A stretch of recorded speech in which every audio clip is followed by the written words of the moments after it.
All right, we can get started. Okay. 1 p.m. This is the Coastside Fire Protection Special District Vegetation Management Committee meeting. Roll call: Director Stockman, Present. Director Sherrill, Here. and Pledge of Allegiance. Pledge of allegiance to the flag of the United States.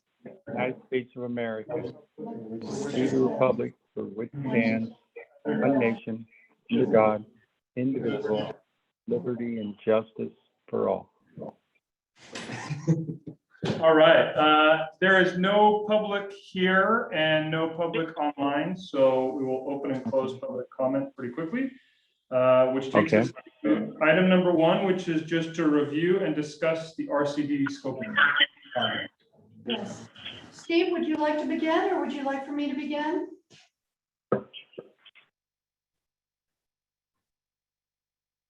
Are you asking me? Yes, please begin. The RCD study has now been public for about 1 month. It has been widely distributed throughout the community. The community has begun to respond to the study. There have been articles in the Half Moon Bay Review regarding the study. And we clearly understand that the next steps are going to be prioritizing the 17 different scenarios and talking about funding sources for those scenarios and talking about implementation responsibilities for those scenarios.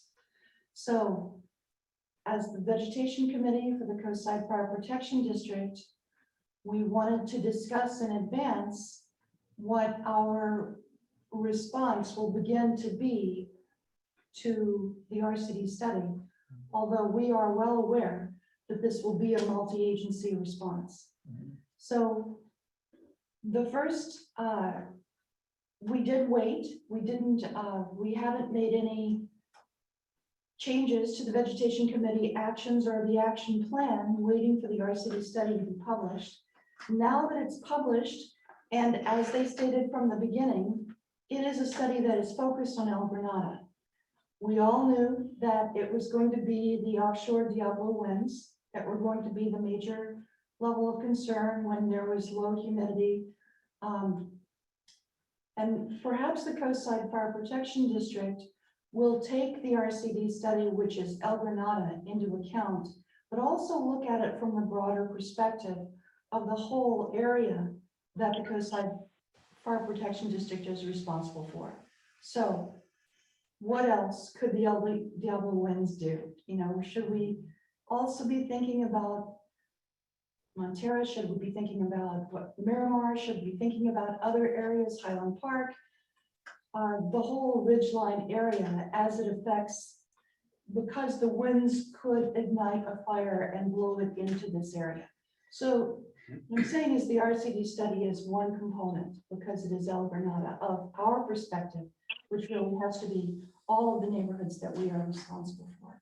So that's really number 1. Number 2 is, thank you so much for all the progress that has been made since September and October to expand the ordinance that has to do with clearing fire susceptible properties that were overgrown, properties that were neglected, the seasonal weed, the heavier fuels, the limbing, and all the others, such the prioritization of parcels into various tiers of fire danger. All of that work that has been going on here for some time. We are so grateful for that and know that a lot of progress is being made. Tomorrow we have our board meeting, and just like we did with the ordinance change and the investment in additional fire mitigation for weed and heavier fuels removal, we'd also like to talk about this RCD study, because we know we're going to be asked. And Deer Creek drainage emerged as the #1 priority for mitigation in the El Granada neighborhood. So perhaps that's a place to start, in the sense of, I know that so much progress has been made in terms of The study was based on fire and fire services information largely. So in terms of the Deer Creek drainage, as we think about the questions we know that are going to be asked. So priority, that's pretty much the first priority. Funding is going to be a function of who are the agencies responsible and what is it that needs to be done. So perhaps we could just have that conversation so we are well informed amongst ourselves before tomorrow night's meeting. Yeah, I think just kind of add some context to it is one, a majority, if not all, almost all of the project areas that are identified in this open project fall outside of Coastside Fire Protection District. Okay, So that's the first one. almost everything that is identified here is in county fire area and also county fire area for structural responsibility, CAL FIRE for wildland fire responsibility. So only a little sliver of it along the edges actually falls inside the district. Also, kind of contextually, what the scope of the project has done is really taken a look at El Granada, said, hey, here's the flow paths of fire into the community. Here are 17 priority projects that we've scoped out to reduce that risk. I think it's just really important to kind of verbalize what the intent of that was and what it will be used for in the future, because some of the questions I fielded are around this being the complete solution to the fire danger in El Granada. And I think keeping it within the scope of this is really just a project to scope out the larger vegetation management projects that surround the community. And also add on to that there is no public resource code that requires any of these landowners to do this work, right? There is nothing regulatory to hold these landowners to. So it's all voluntary. It's voluntary of that landowner to do any of this vegetation management. And really what this study is trying to do is to create a formal document so that RCD, Fire Safe Council, can apply for grants to actually get the landowners with their permission, the funding to do the work on their land. Okay. And I think those are really important pieces to hit on because I don't want to demonize any of these landowners. They have no statutory responsibility to do it. It's completely voluntary. And I also don't want to set false expectation with the community that this is going to solve the problem, just this study. This study is very specific in scope. It says, how do we reduce the risk? How do we prioritize the projects? And then, really focus on what we can do inside the district as a whole. Right. Excellent. Thank you so much for that overview and for placing all this in context. Given this, and given that the next thing that's going to be said is Deer Creek drainage, what do you see as the next appropriate steps? And if no one has a regulatory responsibility and it's not Coastside Fire Protection responsibility at all anyway, is that true? None of our property is in the Deer Creek drainage? Some of the property backs up to Deer Creek drainage, Okay, but I don't believe the district, I have to look at the map of how far down the district goes into that land, but it's very minimal. okay. Yeah. Then the next question, I guess, if it's barely minimal, if it's just minimal, are those areas, minimal areas, occupied residential lots, or are they open areas, fields? Good question, Tyler. I think it's a combination of both. There are developed lots that back up to Deer Creek drainage, and there are some undeveloped lots. I remember looking at the map I just did, but I didn't get a nice zoom in. Remember exactly where the Deer Creek is? The one just North north of of Pocono. Granada Boulevard. Oh, yeah. Priority number one, the priority Yeah, number yeah, one. gotcha. Yeah, there are, so like the top of Coral Reef and then El Granada Boulevard. I think there are a few in between that area that are in the in our district, and there's some houses like on the, I guess that would be the northeast side of the road, the Right. roads there, but I think it's very, very minimal. So it also goes to show that a lot of the same factors were used in this, that were found in the study were also used previously. Without us coordinating too much, but there were also, it's same on both sides, because that's exactly where our priority list number 1 was for the 15 lots that we did our vegetation management program pilot on.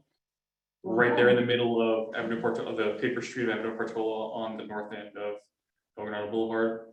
So some of the things that we can do is also readjust that priority system for priority list number 2. Uh-huh. We can focus a little bit more of those lots within the project area number 1 and project area number 2, or at least consider if those lots should be expanded or moved around, or wherever they may be. Some of the lots that, based on the criteria that we use for priority list number 2, I think there's a handful that are actually on the south end bordering Quarry Park, the residential lots over there. We now know that based on the study and various other data and analysis, that the Quarry Park section is much lower risk than the north end section is. So we can obviously put those, maybe it's a bad terminology, put them on the back burner, but potentially put those lower in priority and then move them higher in on the north end, especially over by Coral Reef or something like that, because currently with our vegetation project from last year, we didn't touch Coral Reef too much at all. Okay. We focused mainly on El Granada and then the paper street area of Avenue Portola. But obviously we can expand on that and focus on those areas in particular. Okay. And I believe project area number 3 is almost entirely outside of the district's area. Yeah, I think it's all, the only thing would be like the back side of Montero, I don't think it Right, touches. yeah. Yeah, so- and so we had some lots in Moss Beach and other places that we can maybe just put on the lower priority due to this study and due to our the priority list and what maps up with the what jives up with the vegetation management plan, and just put that all in priority 2 and just continue in that area. Yeah, and then to also piggyback on what Chief Cox is saying, the list and the priority areas that we're talking about will obviously be heavily considered, but the groundwork and the field work that we'll be doing from the district side will take that into account with everything else that goes along. Yes. We're not going to necessarily go hand in hand with exactly what the study says. Like, not all of our lots will probably be in priority number 1. We're going to spread things out, move stuff around based on our funding or ability or responsibility of the landowners. Like, maybe we could find some particular landowners that are eager to do some things outside the priority district, but if we can hit them all at once, then we can do it all at once type thing. I'm not quite sure, just so long as we know that the study will be heavily influence our decisions, but like Chief Cox said, it's not the end all be all. So that it'll be heavily considered in what they've found for us. And you mentioned too, we have a whole district to take care of as well, back in Montero, and other studies that I'm sure could provide equally useful information in separate areas. Yeah. Well, congratulations on having the number 1 priority group that you looked at being at the very top of Deer Creek drainage. That sounds like, you know, It worked thank out. you. Well, our burn is similar everywhere in the state. You just got to figure out where that is. So same factors apply. What would help you do this work? When you say looking for funding sources, is that something that's actually pursued out of the fire marshal's office? Our fire marshal's office does not currently write or pursue grants. Usually we coordinate a lot more with Sarah Palmer and Rich Sampson for large vegetation management projects, as well as grant writing. Obviously working hand in hand with RCD is a pretty big resource, but out of this office in particular, we don't write grants, issue grants, or research anything like that. That's kind of outside this office's scope. So I know that, of course, when we go to a property and mitigate the fire danger there, the fees for that are transferred to the tax bill of the owner of that property. And that's a long collection process. Is there anything else that we do that can provide you with additional funding faster than simply the rolling over of those tax rolls and hopefully the eventual repayment to the fire protection district for that? Yeah, it's a tricky, it's a little bit of a tricky balance, mainly because the district is truly abating a hazard is what we're doing, right? It's hazard abatement, and that's the ordinance we use. When you start talking about action on private property, you quickly have to be very conscious of not using public funds to benefit a single person or a single property. And that's why the grant process is usually utilized, because you get organizations like RCD and Fire Safe who are collectively getting a group of landowners together to agree to something and then securing the funding. The other kind of piece about grant funding is it's a full-time job.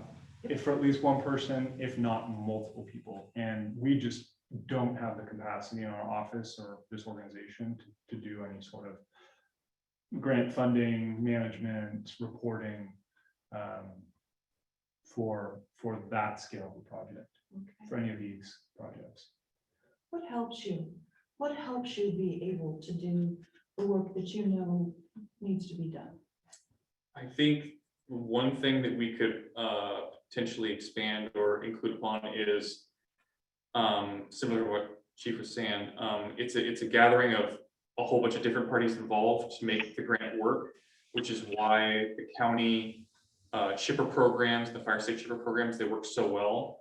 Tyler and myself have been trying to coordinate the chipper dates for when the chipper program goes through the specific neighborhoods, Right. to correlate those with our vegetation and weed abatement property timelines. Right. So that way they get the notification there's a chipper coming, you get the notification that you need to clear your lot, you get the notification that, hey, you can do this, and if you do the groundwork on your property, we can bring it up for free and take it away, yada, yada, yada.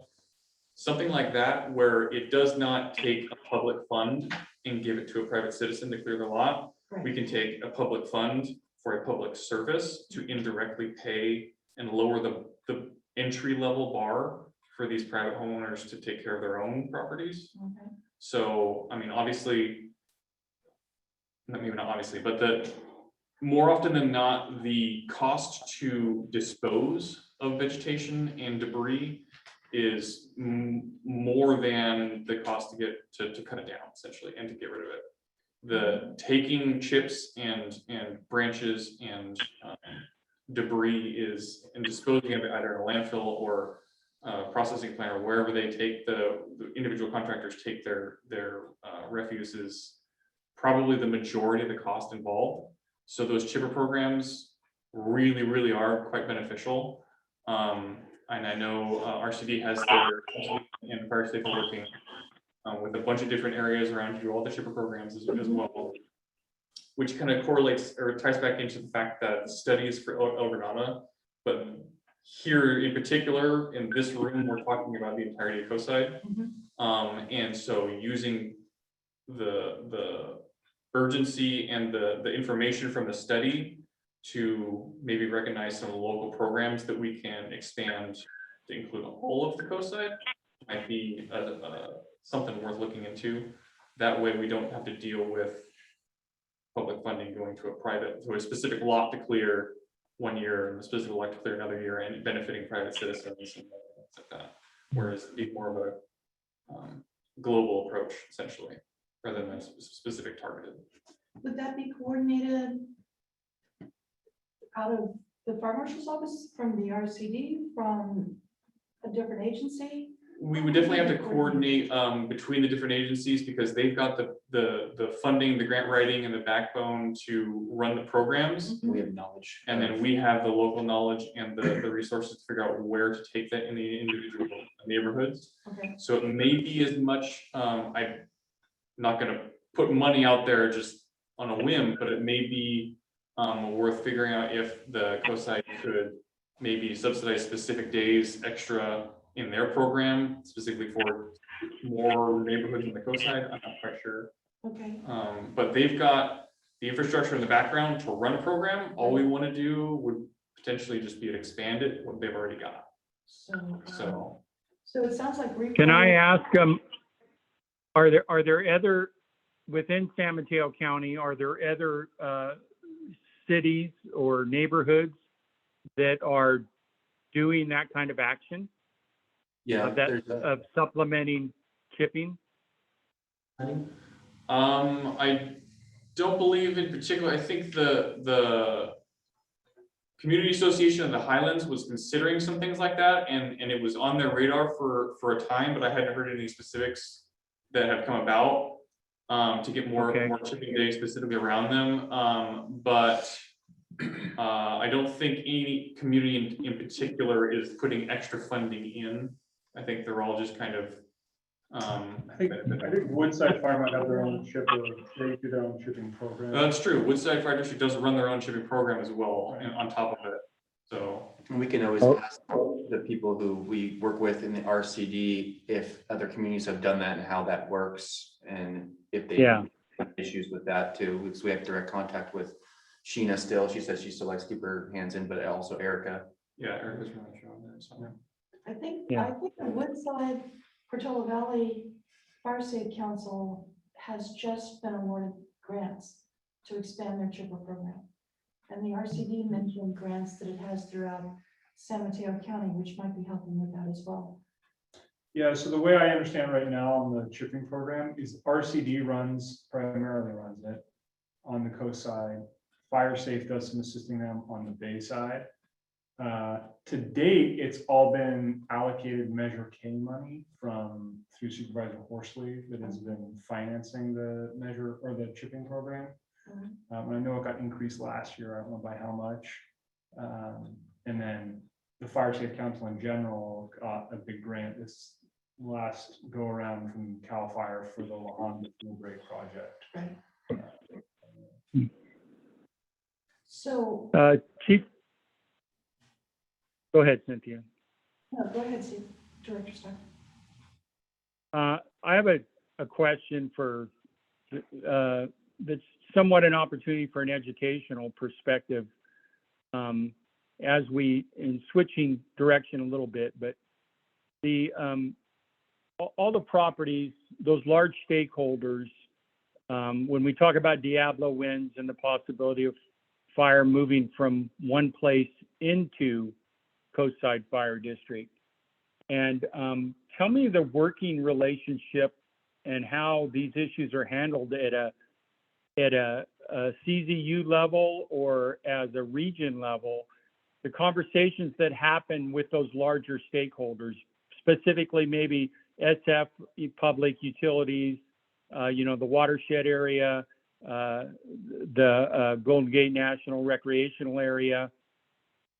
I would imagine there's potential for funding to come from those. And again, going to how you began the meeting of like, you don't want to put agencies on a spot, but so my question is more of like, what's the communication level and the possibilities of that area being affected as far as progress in removing and controlling fuel? Yeah, that's a good question. So, Rich Sampson, who's our resource management chief, he is the one who really keeps the relationships with the land managers a high priority. And he's doing him and Sarah Collimer, one of the foresters, are doing a major kind of project on the bay side for with SFPUC for vegetation management. Remember that SFPUC is 23,000 acres that border, almost half the cities in the county. And this is just one of their borders. So there's obviously a lot of priorities going on. What they've been focused on as of the last few years is a big corridor on the bay side. But our relationship is strong. They have a whole unit dedicated to vegetation management and biologists. That goes the same with county parks. Obviously, the relationship is strong with county parks, and they have their vegetation management plan. And then GGNRA, we have actually an operating agreement with an AOP because they're a federal agency and it's federal land. So it's a little bit more formal because we tend to take the suppression action on that land before they get there. So I think, right. If I just summarize it, all these landowners are very aware of the risk that is out there and want to reduce it. I would also add, because I don't want people to get the expectation that, if you were to do these 17 projects, that the fire risk would somehow be gone. Right. In a Diablo wind event where you have sustained winds, if there is a fire, these projects may assist, but by no means will prevent a large fire from entering the community and doing damage or destruction. And I think it's very important to preface that. We're talking about risk reduction. We're not talking about risk elimination in this process. Correct. Okay, so it sounds like now that we've talked about the bigger picture in the very nearest terms, which is tomorrow night, and the Deer Creek drainage issue, which will come up. Almost the entire Deer Creek drainage issue situation is in the county fire property. We border coastside fire protection district properties border some aspects of Deer Creek drainage. Within our ability to make a contribution to mitigating that hazard, there's the possibility of reprioritizing some of the properties that we have scheduled to mitigate, but we have already taken care of some of those properties as well. There's, in terms of now supporting the county fire initiatives that will be brought into play for the Deer Creek drainage, is there anything else we could say that we are doing to help out what I presume will be a county fire-led effort? Well, maybe, and I'll just back up with that. Remember, county fire is responsible for structural firefighting. Right. Right. Okay. Although it's a county fire area, CAL FIRE is responsible for the wildland firefighting, Okay. right? I wouldn't say that either agency is gonna lead it, All right. right? Vegetation management tends to be the responsibility of the property owner and assistance of RCB and the Fire Safety Council. But I think it's really important that we don't message, and we continue to message, the onus of vegetation management is not on the fire agencies. The onus of vegetation management is on the property owners and the organizations that assist in larger scale vegetation management. And although that's nuanced, it's very important. Very important. Because people get a false expectation of who's responsible. So I wouldn't say it's county fire led necessarily. I would say, these vegetation management projects will be RCD/fire safe led for multi-property veg management.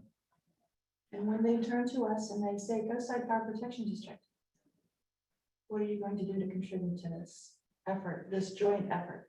We have no statutory responsibility to contribute in any way towards vegetation management financially as an organization.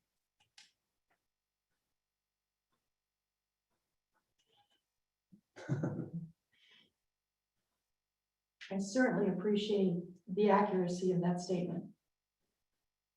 Is there anything we can do to help as good citizens here in the Coastside Fire Protection District to be of good use to this magnificent effort that will be led by RCD and the Fire Safe Councils? Because we can.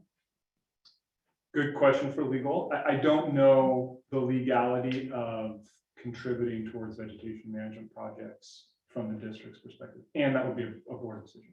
And really contributing is a broad term here. I don't mean just, we are going to be asked for funds, just plain that it's going to happen. But I'm really thinking more about actions and expertise and other contributing factors. I'm not trying to invent work. I don't want to make work.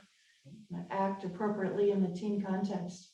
But the question is going to be asked, what is the Coastside Fire Protection District's role in helping to mitigate the fire danger that was not identified as the RCD study's #1 issue? And I think it comes back to kind of what you said specifically. One, we're here to enforce defensible space. And two, we're here to conduct vegetation abatement on unimproved parcels. That is really where our responsibility and actions lie. Okay, Those larger multi-parcel veg management projects outside the districts really are led by RC. okay. Yeah. And Hey, thank you so. Go ahead, Steve Steve. Cox, on that line of purpose and ability to affect, in this changing environment in our state,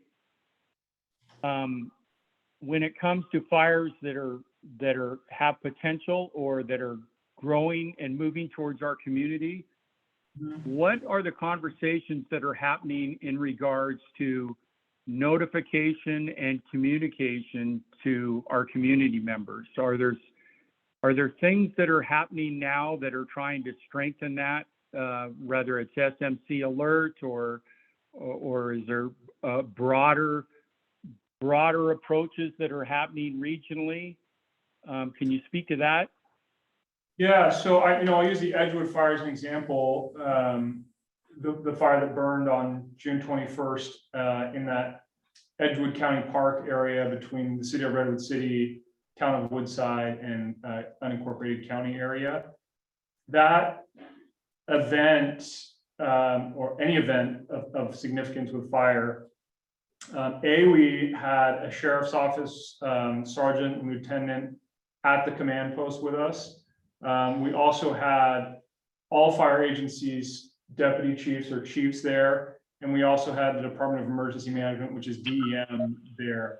And those notifications, not only for the evacuations for the Zone Haven platform, but also the notifications through SMC Alert, were done probably faster than I've ever seen them done before, just because of the frequency that we're having fires.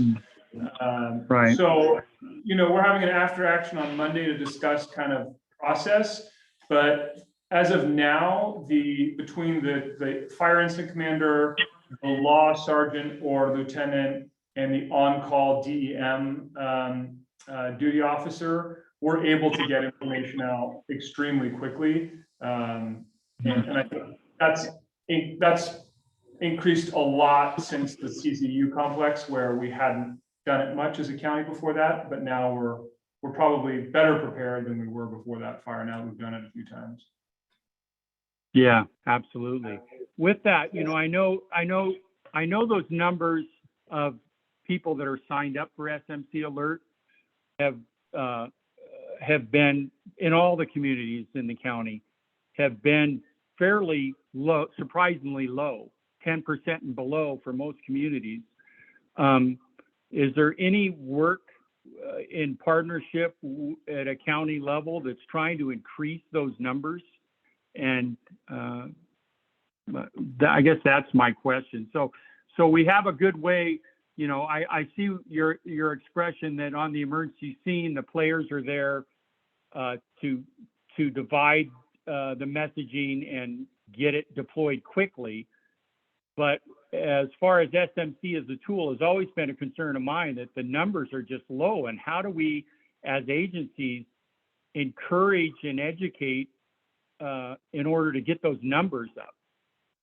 Yeah, so two answers to that, Steve. One is, the county's very focused on trying. They're always promoting that SMC alerts piece. And but I will caveat, we don't need people to sign up to notify them. There's something called a WIA, which is a wireless emergency alert, that supersedes any opt-in system that the Department of Emergency Management can target, not as specific as they can for SMC alerts. It's a little broader, a little coarse, that they can hit any any wireless device on. So although it's always good to get the SMC alerts for all of the kind of routine stuff, when things really go south, there is kind of a in case of emergency button that can be hit that actually supersedes to emergency device or to wireless devices. Excellent. Thank you. Piggyback off that, just this morning I was in a meeting with the San Mateo County Real Estate Agents Association, and every presentation I do, we always basically promote SMC alerts, Zone Haven, and all that stuff. So we are spreading it through the fire marshal's office as well. Yeah, thank you. So, again, thank you for helping me to understand exactly what our role is as Coastside Fire Protection District in response to the RCD study. And just to have me recap to be sure I'm getting the messaging straight. This will be the response to that study, especially as we look at the number one priority, the Deer Creek drainage, is that it will be led by the RCD and Fire Safe Council, that they will take the lead on this. We have no statutory responsibility for any particular or specific action with regard to mitigating that threat of wildfire in the Deer Creek drainage area. Our responsibilities are to help enforce defensible space on occupied properties and vegetation abatement on unimproved parcels.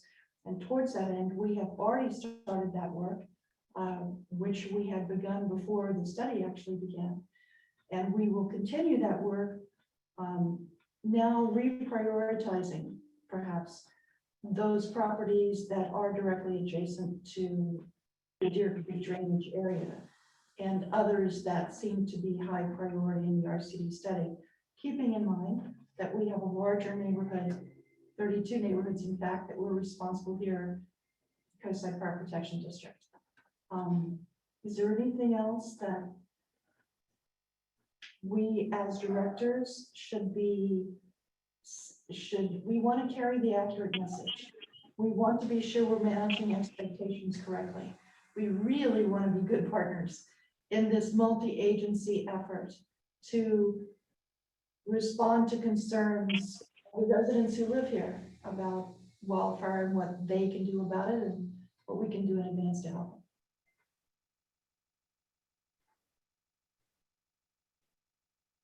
Basically, it's to say you guys are doing a great job and thank you so very much. We just want to be sure that now with what is going to happen as a response to the study,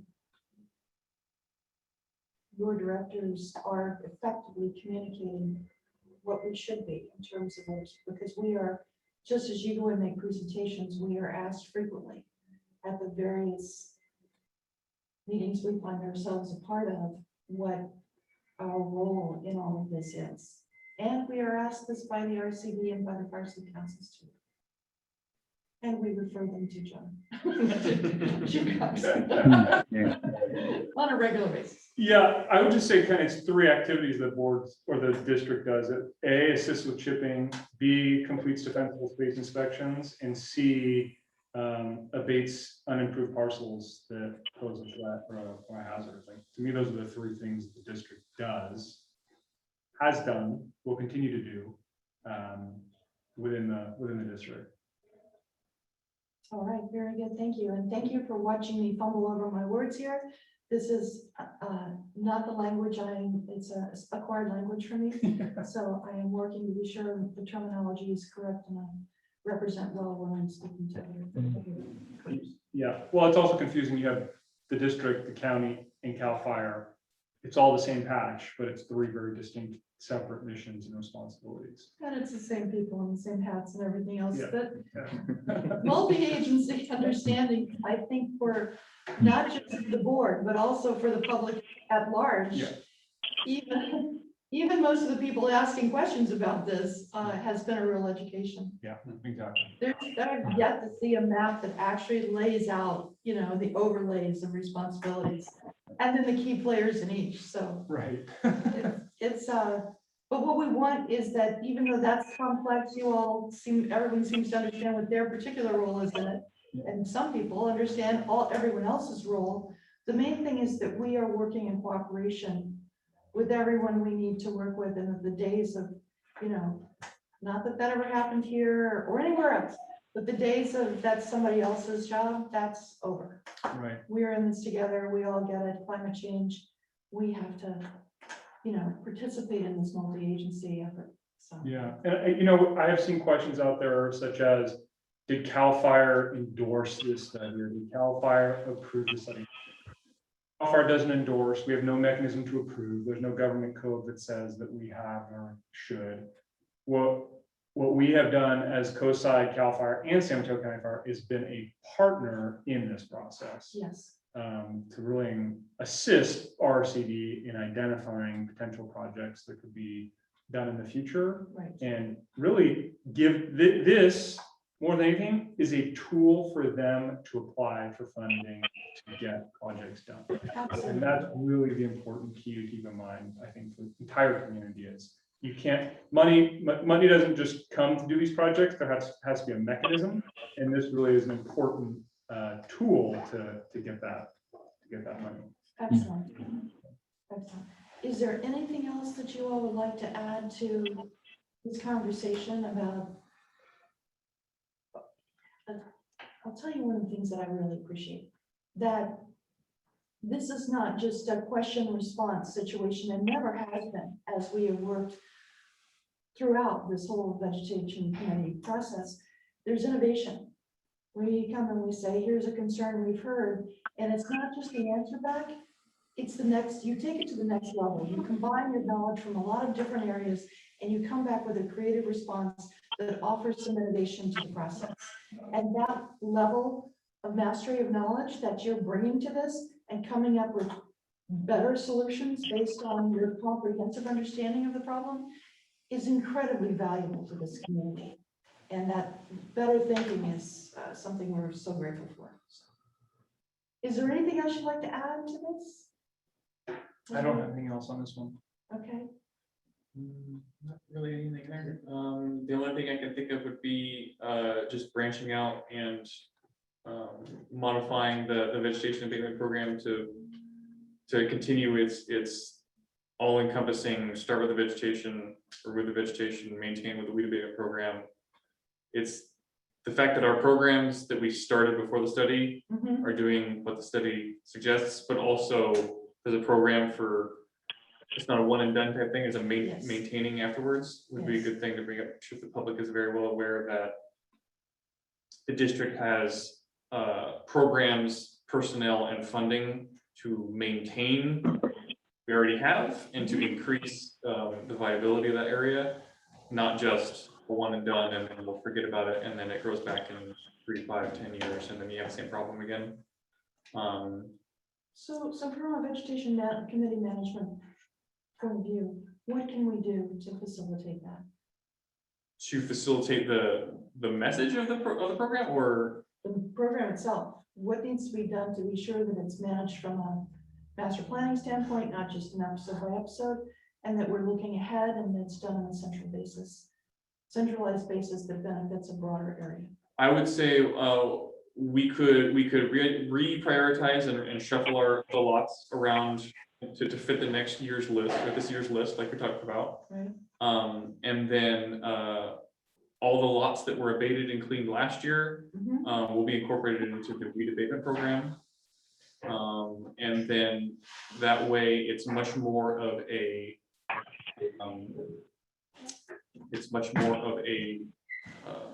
well-maintained program where it's not a one and done thing, and it's a maintenance of the area. Right. So I guess I don't know, I'm trying to think of it's a constant thing essentially that will get easier over time. It's just the first hurdle is the biggest. Yes. And I guess a good action point that might coincide well, and this is me completely riffing, I don't know if I'm able to do this or not, but maybe come up with some actual target funding and dates for this specific year's program Okay. based on the performance and kickback or compliance that we got from the lots last year and how much the average lot took to abate.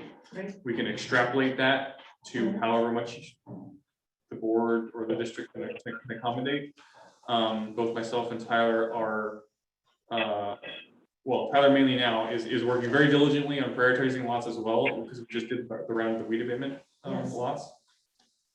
And so if we were to get concrete funding timeline and I guess we can't do bids for contractors or anything else until we have those two things, but working forward on that to get that program started, where you could answer the questions of the vegetation analysis with a prospective, here's what I'm going to report to you at the end of the year because this abatement was done. Yes, Here's what the district has done. yes, These lots have been abated. This much material was removed. Here's before and after pictures. That way, the district can show the public the same efficacy and ability as RCD did with the Quarry Park yes. pictures. This is Because you got excellent. the emails about the Quarry Park before and after photos, the progress reports, and everything else. Right, I'm sure you know more than any that when you're in the public eye, progress reports do wonders rather than even though you're doing the right thing, you're silent on it, people just start to question. So if we can provide more insight onto that and really hoist the vegetation and weed abatement programs like into the front and center, yes, especially whenever you field questions about this report, that is, while we are definitely not going to overreach and go into state responsibility land or county land or anything else, obviously people are going to think that's a sour answer. When you can say, these properties are within our district, we do have the ability to clean these. By the way, we cleaned them last year before we were asked to. We're right, going to clean them again this year and we're going to keep going. right. Essentially, yeah, so tomorrow we'll be presenting this essentially, so we'll be able to, we would like to lock down, I think the best, in summation, the answer to the public and what you guys can do is we can nail down the timeline. We can have reports before and after what we expect to see and just continue that process with the weed abatement, how it's pretty locked in now from what I see. And we do the same thing with vegetation abatement. So we have this rotating circle of lot management that is consistent in the entire district. Brilliant. So it's really, the district isn't really going to do anything vastly different, but we could definitely show what we've been doing, Yes. on a more public scale. Right, We can give you little bundles of presentations every other board meeting or something like that to show progress. awesome.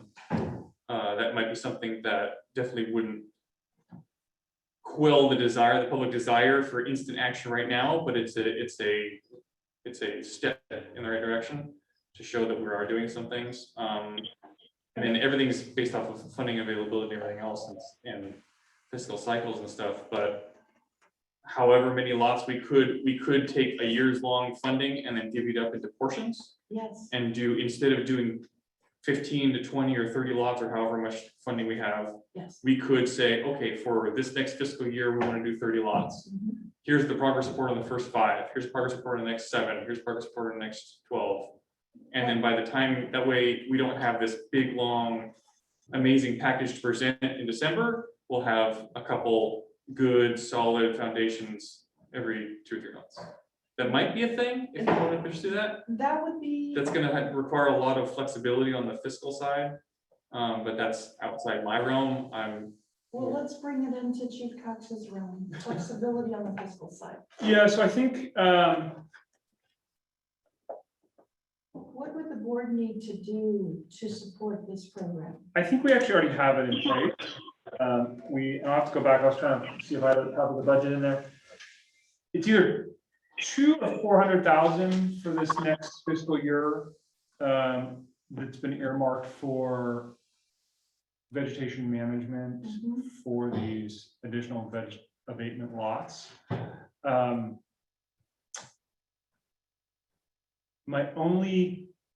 I think the implementation, however, the fire marshal's office needs to implement it, I think is fine.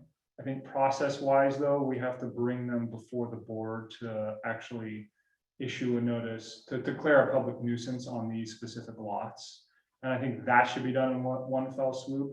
When they get noticed, I think is up to the fire marshal's office. But then we also do have to come back and get approval to take action on those lots. So we might be a little bit bound by those timelines. by the timelines of the board Yeah. process. So I think we may want to just stick to doing one list I agree. for veg management for the year. declare the nuisance, notice, notice to abate, and then actually take action. Additionally, because we have to also go out to bid on a contractor, which is an RFP process. So I think, I know it's hard, 'cause it's a lot of work. We probably should stick with the one. I think it's just gonna come down to double checking on the budget, whether we're at 200 or 400,000 as far as how much we have to put towards it. Are there things we can do to simplify and compress the project, make less work for people individually? Can we, noticing in one fell swoop? Here's one of the things. I want to make it as time efficient for the people who are involved in doing this as possible. Yeah. As easy for the public to understand as possible, as action oriented and, not to compress the detail into, as you say, one fell swoop, so that we're noticing a lot on a timely basis to get out in front of the delay that's caused by notice and notice and fund and implement, and that whole would be, is there a way to simplify that? Yes, last year was our first kind of go at the veg abatement. We've done weed abatement before. I think last year we learned how to do it, doing it kind of off cycle. Right. I think it'll be more streamlined this year from my observation, and it will just continue the more we do it. Okay. And I'm kind of speaking for your office, so please guys chime in if there is something that you're seeing. as an I issue. think it will be totally streamlined. Austin spearheaded it and did a great job last year. And then this year, I think one of the things I learned from what he had to go through was maybe more time for the owners to clear and more time for us, and just basically make a kind of picture for the abatement programs.